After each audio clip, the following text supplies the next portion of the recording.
No facilitator? No problem. Get ready to develop do-it-yourself active aging with weekly lessons and simple exercises designed to transform your mindset and your future. Subscribe and tap the bell to stay inspired in your pursuit of active, optimistic aging.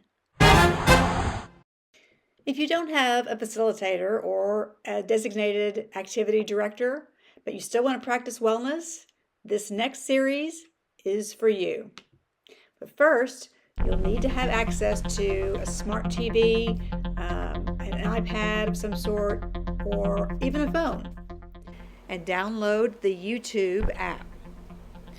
Then, in the search bar, you need to type in @Expressive Avenues.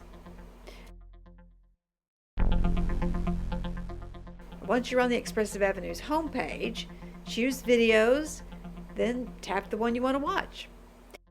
For easier access in the future, be sure to tap the subscribe button. And you can tap the notifications bell if you want to be notified for future lessons. Now you have access to all the lessons, past, present, and what's coming up in the future. And you can watch them, pause them, rewind them, whatever you need. Also, don't forget, this is very important, make sure that you're healthy and that you check things out with the doctor first before you start the program.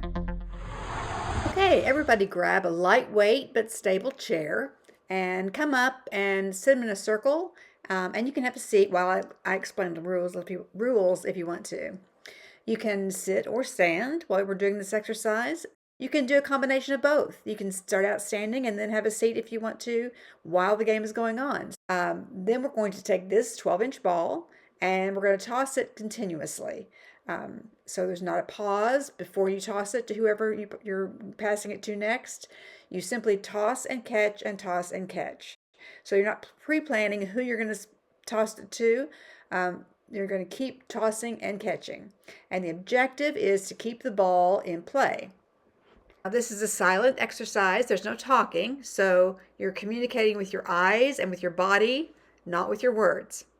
Now hit the pause button and give it a try. And remember, keep the ball going continuously, and it is silent. Okay, now we've practiced for like 5-10 minutes. So what tactics did you discover that made it easier to keep the ball in play? So things like making eye contact with the person you're going to toss the ball to, staying engaged, following the ball, because you never know when the ball is going to be tossed to you, right? So that makes it easier. Okay, let's start again and remember what the tactics were and see if they help you this time. Now, since everybody's tossing and catching the ball pretty well, and remind you to stay in a neutral position with your weight on both feet and your arms down by your side, and then to bend at the knees when you catch the ball and straighten at the knees when you toss the ball.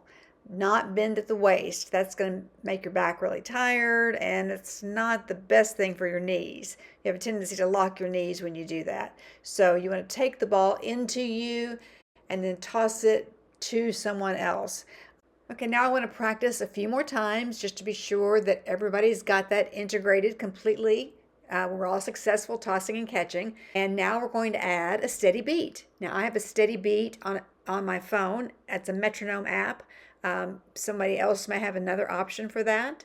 But it's important to have an external steady beat while we're playing this next round.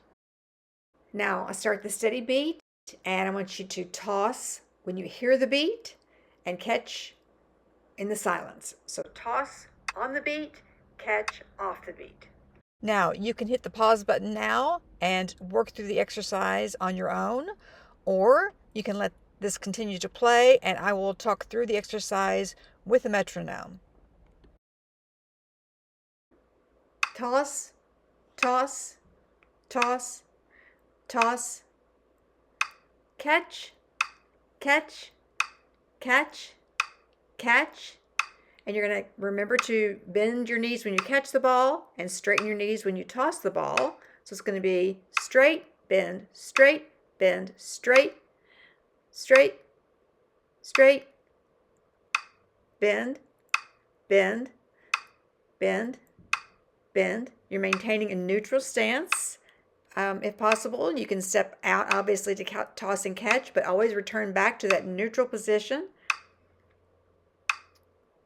Toss, toss, toss.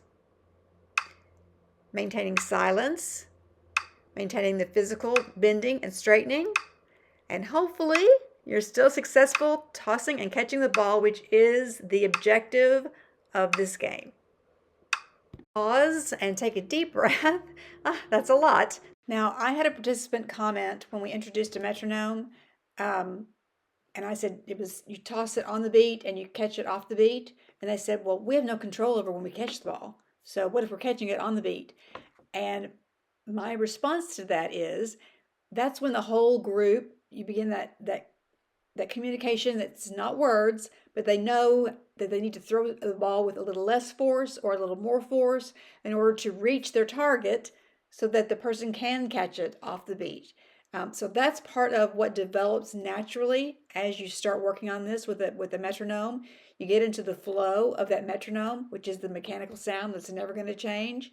And so as a group, you all start to get into and maintain a flow. If everybody is successful and ready to move on, then we're going to add our verse, which is Galatians 6:2, bear one another's burdens and so fulfill the law of Christ. Okay, why don't we say that as a group a couple of times to be sure everybody has it. Then we'll start the ball toss exercise again, and we will, as a group, say the verse one word at a time. Every time you toss the ball, you say a word. One another's burdens and so fulfill the law of Christ. And you'll repeat the verse over and over again while you're tossing and catching the ball. If you forget the verse or if the ball drops, stop the game and start again. Okay, well, that's all 4 levels of the ball toss game. But now remember, if you're, as a group, not completely confident and comfortable with a level, then you go back to the one that you were most comfortable with and you practice that and you introduce the next one later. And now I want you to take a little bit of time and get the journal and answer the questions about the ball toss exercise. What were the guidelines? What were the tactics that were successful? Which level do you feel most confident in? And which one do you want to keep working on? Okay, I hope that was clear and straightforward. Let me know in the comments if you have any questions.